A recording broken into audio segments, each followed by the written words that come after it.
For 4 years in the United States of America, we had a president who stood up at press conferences and talked tough about Vladimir Putin, and then Putin invaded Ukraine and destroyed a significant chunk of the country.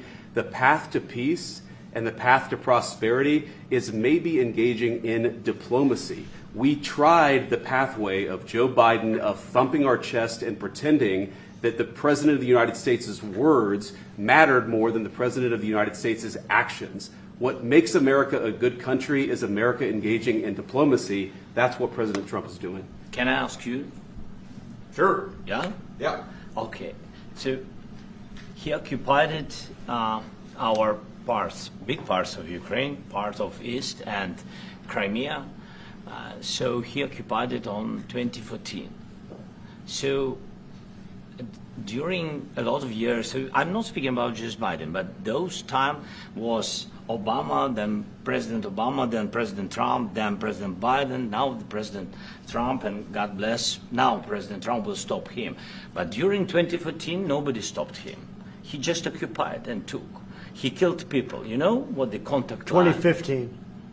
2014. 2014 and 2014. Well, 2014. Yeah. So I was not here. Yeah, but, That's exactly but right. yes, but during 2014 till 2022, yeah, the situation the same. The people have been dying on the contact line. Nobody stopped him. You know that we had conversations with him, a lot of conversation, my bilateral conversation, and we signed with him, me, like a new president. In 2019, I signed with him the deal. I signed with him, Macron and Merkel, we signed ceasefire. Ceasefire. All of them told me that he will never go. We signed him with gas contract. Gas contract. Yes, but after that, he broken this ceasefire. He killed our people and he didn't exchange prisoners. We signed the exchange of prisoners, but he didn't do it. What kind of diplomacy, JD, you are speaking about? What do you mean? I'm talking about the kind of diplomacy that's going to end the destruction of your country. Yes, but if you are Mr. not President, strong... Mr. President, with respect, I think it's disrespectful for you to come into the Oval Office and try to litigate this in front of the American media. Right now, you guys are going around and forcing conscripts to the front lines because you have manpower problems. You should be thanking the President for trying to bring an end to this conflict. Have you ever been to Ukraine that you say what problems we have? I have been to. Come once. I've actually watched and seen the stories, and I know what happens is you bring them on a propaganda tour, Mr. President. Do you disagree that you've had problems bringing people into your military? We have problems. And do you think that it's respectful to come to the Oval Office of the United States of America and attack the administration that is trying to prevent the destruction of your country? A lot of questions. Let's start from the beginning. Sure. First of all, during the war, everybody has problems, even you, but you have nice ocean and don't feel now, but you will feel it in the future. God bless. You don't know that. God bless. You don't God know bless. That. You will not have a war. Don't tell us what we're going to feel. We're trying to solve a problem. Don't tell us what we're going to feel. I'm not telling you. Because I'm you're in no answering on position this to question. dictate that. That's Remember exactly this. what I'm not You're in dictating. no position to dictate what we're going to feel. We're going to feel very good. You will feel influence. We're going to feel very good and very strong. You will feel influence. You're right now not in a very good position. You've allowed yourself to be in a very bad position, and he happens to be right about it. From the very beginning of the war. You're not in a good position. You don't have the cards right now. With us, you start having I'm not playing cards. cards. But right now, you don't. I'm very You're playing serious, cards. Mr. President. You're I'm playing very cards. serious. You're gambling I'm the with the president lives in of war. millions of people. You think- You're gambling with World War III. What do you You're think gambling about? with What do you World think War about? III. And what you're doing is very disrespectful to the country, this country. It's with back all to you. respect to your Far country. more than a lot of people said very they respect. should have. Have you said thank you once? A lot of times. No, in this Even entire meeting, today. have you said thank Even you? today. You went to Pennsylvania and campaigned for the opposition in October. Offer some words of appreciation for the United States of America and the president who's trying to save your country. Please, you think that if you will speak very loudly about the war, you He's can... not speaking loudly. He's not speaking loudly. Your country is Can I- in big can- trouble. can I Wait a answer? minute. No. Can You've I done a lot answer? of talking. Your country is in big trouble. I know. You're not I winning. know. You're not winning this. you have a damn good chance of coming out okay because of us. Mr. President, we are staying in our country, staying strong from the very beginning of the war. We've been alone, and we are thankful. I said thanks you haven't in been this alone. cabinet, you and not only alone. in this cabinet. We gave you, through this stupid president, $350 billion.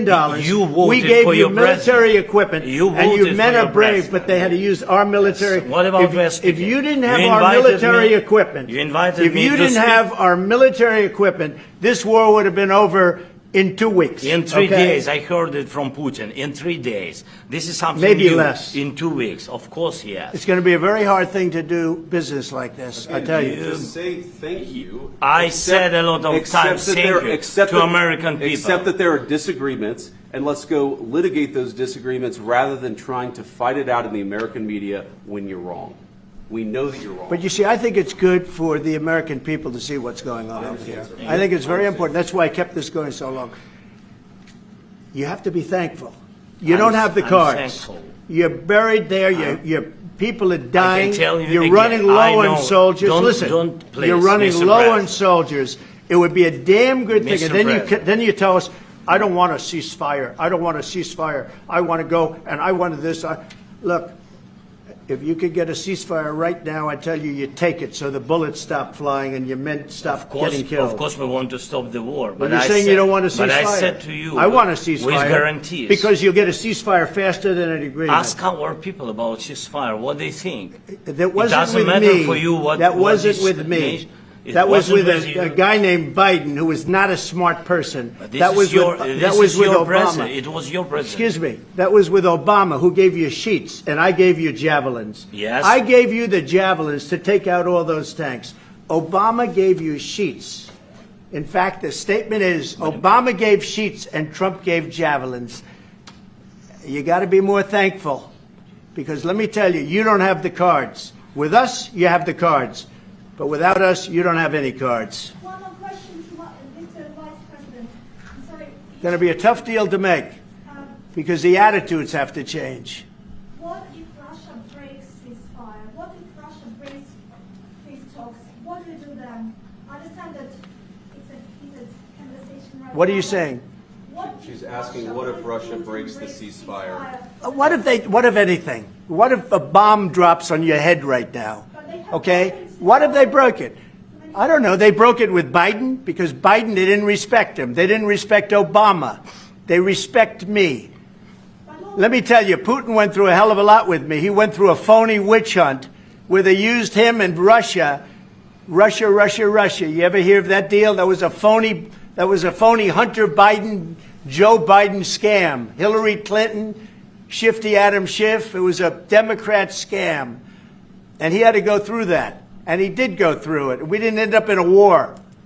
And he went through it. He was accused of all that stuff. He had nothing to do with it. It came out of Hunter Biden's bathroom. It came out of Hunter Biden's bedroom. It was disgusting. And then they said, oh, the laptop from hell was made by Russia. The 51 agents. The whole thing was a scam. And he had to put up with that. He was being accused of all that stuff. All I can say is this. He might have broken deals with Obama and Bush, and he might have broken them with Biden. He did, maybe. Maybe he didn't. I don't know what happened. But he didn't break them with me. He wants to make a deal. I don't know if you can make a deal. The problem is I've empowered you to be a tough guy. And I don't think you'd be a tough guy without the United States. And your people are very brave. But you're either going to make a deal or we're out. And if we're out, you'll fight it out. I don't think it's going to be pretty, but you'll fight it out.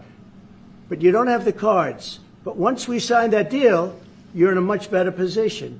But you're not acting at all thankful. And that's not a nice thing. I'll be honest, that's not a nice thing.